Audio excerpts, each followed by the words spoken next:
Paalaala ng isang nanay. Mga anak, magmahalan kayong laging magkakapatid. Iwasan niyo lagi ang mag-away-away. Kung hindi maiiwasan at mababaw naman ang dahilan, kayo'y magpatawaran.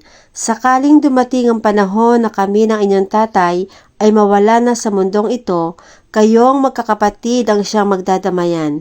Huwag niyong uugaliin na magtanim ng galit sa inyong kapatid.